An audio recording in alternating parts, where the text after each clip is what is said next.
When you say you use a knife, I mean, you got switchblades going, you got Ginsu knives going. What are you doing? No, this is all palette knives. They're specific for painting. So yes, thank you for helping me clarify. Absolutely.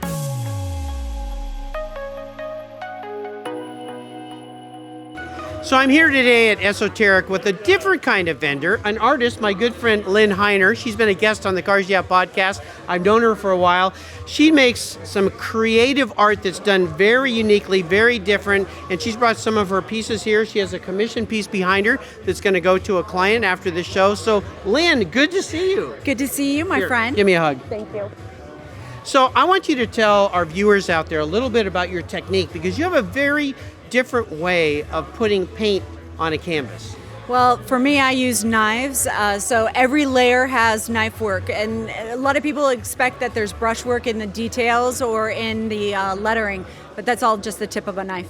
Now, I know that you do other kind of artwork. You do nature, if you will, petals, P-E-T-A-L-S, and pedals, P-E-D-A-L-S, but you call it something a little different. I call it petals and petrol. Very cool, very cool. That's my series of nature work or botanicals. That was my bread and butter for a long time, but now my car series, the Petrol series, has been just so well received. I've been grateful for that. Yeah, no, I love it. I love the technique. I love the look. You can still tell what kind of car it is, but when you get up close, you see the texture and the stuff that you put in here. If you just take a piece of that GT3 RS, like, what is that? It's beautiful.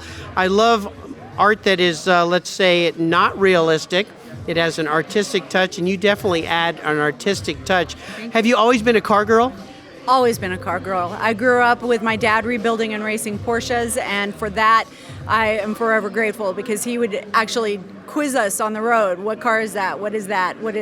So from an early age, I have loved cars, and then I actually had the privilege of working at an automotive racing trade show for 10 years. So I've been around cars all my life. Very cool. Well, I'm glad you're here and you're bringing your artistic character and that beautiful smile you have to the show here today. Thank you, my friend. Check out Lyn Hiner online. You can see her artwork. She makes some fabulous imagery that you're going to love to hang in your garage, better yet, in your house. So check out Lyn, all right? Good to see you. Thank you, my friend.